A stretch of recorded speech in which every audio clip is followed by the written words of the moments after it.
एक छोटे से गांव में राजू नाम का एक नौजवान रहता था।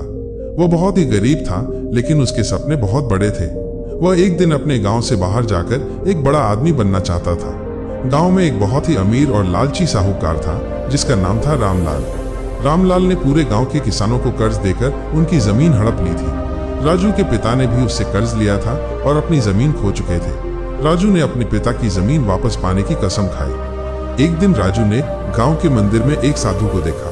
साधु बहुत ही ज्ञानी थे और उन्होंने राजू को एक मंत्र बताया। साधु ने कहा, बेटा, अगर तुम सच में अपनी मंजिल पाना चाहते हो तो तुम्हें ये मंत्र हमेशा याद रखना होगा।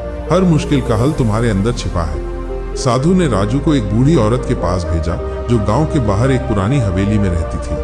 बूढ़ी औरत बहुत ही रहस्यमयी थी और बहुत कम लोगों ने उसे देखा था। राजू उस बूढ़ी औरत से मिलने गया। जब वो हवेली में पहुंचा तो उसने देखा कि बूढ़ी औरत एक बहुत ही पुरानी किताब पढ़ रही थी। बूढ़ी औरत ने राजू से कहा, बेटा, तुम यहाँ क्यों आए हो? राजू ने उसे अपनी कहानी सुनाई। बूढ़ी औरत ने मुस्कुराते हुए कहा, तुम्हारी समस्या का हल मेरे पास है, लेकिन तुम्हें एक शर्त माननी होगी। तुम्हें मेरे लिए एक काम करना होगा। राजू ने तुरंत हाँ कर दी। बूढ़ी औरत ने राजू को एक पुराना नक्शा दिया और कहा, तुम्हें इस नक्शे में दिखाए गए खजाने को ढूंढना होगा। ये खजाना तुम्हारे पिता की जमीन को वापस पाने में मदद करेगा। राजू ने नक्शा लिया और अपनी यात्रा शुरू कर दी। वो कई दिनों तक जंगल में घूमता रहा। रास्ते में उसे बहुत सी मुश्किलें आईं। एक दिन वह एक गुफा के पास पहुंचा। गुफा के अंदर बहुत अंधेरा था। राजू ने सोचा कि शायद खजाना गुफा के अंदर ही है। वो हिम्मत करके गुफा के अंदर चला गया। गुफा के अंदर उसे एक और नक्शा मिला। नक्शे में एक पेड़ के नीचे खजाना होने की बात लिखी थी। राजू ने पेड़ ढूंढना शुरू कर दिया। कई दिनों के बाद उसे वो पेड़ मिल गया। पेड़ के नीचे उसने खोदना शुरू किया, लेकिन उसे वहां कुछ भी नहीं मिला। राजू बहुत निराश हो गया और बूढ़ी औरत के पास वापस चला गया।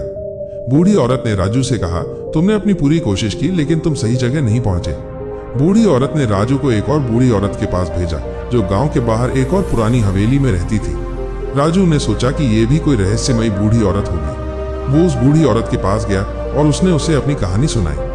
बूढ़ी औरत ने राजू से कहा, तुम सही जगह पहुंच गए हो। बूढ़ी औरत ने तुमसे झूठ बोला था। राजू बहुत हैरान हो गया।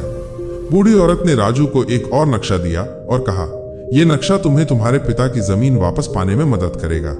राजू ने नक्शा लिया और उसने अपनी यात्रा फिर से शुरू की। वो कई दिनों तक जंगल में घूमता रहा। रास्ते में उसे बहुत सी मुश्किलें आईं। एक दिन वो एक गुफा के पास पहुंचा। गुफा के अंदर बहुत अंधेरा था। राजू ने सोचा कि शायद खजाना गुफा के अंदर ही है। वो हिम्मत करके गुफा के अंदर चला गया। गुफा के अंदर उसे एक और नक्शा मिला। नक्शे में एक पेड़ के नीचे खजाना होने की बात लिखी थी। राजू ने पेड़ ढूंढना शुरू कर दिया। कई दिनों के बाद उसे वो पेड़ मिल गया। पेड़ के नीचे उसने खोदना शुरू किया, लेकिन उसे वहां कुछ भी नहीं मिला। राजू बहुत निराश हो गया और दूसरी बूढ़ी औरत के पास वापस चला गया। बूढ़ी औरत ने राजू से कहा, तुमने अपनी पूरी कोशिश की, लेकिन तुम सही जगह नहीं पहुंचे। क्या आप ऐसी कहानियों की तलाश में हैं जो आपके अंदर एक नई ऊर्जा भर दें और आपको जीवन को एक सकारात्मक नजरिए से देखने में मदद करें? तो फिर द मोटिवेट स्टोरी आपका इंतजार कर रहा है। हमारे साथ जुड़ें और प्रेरणा के इस सफर का हिस्सा बने। अभी सब्सक्राइब करें और सकारात्मक बदलाव महसूस करें।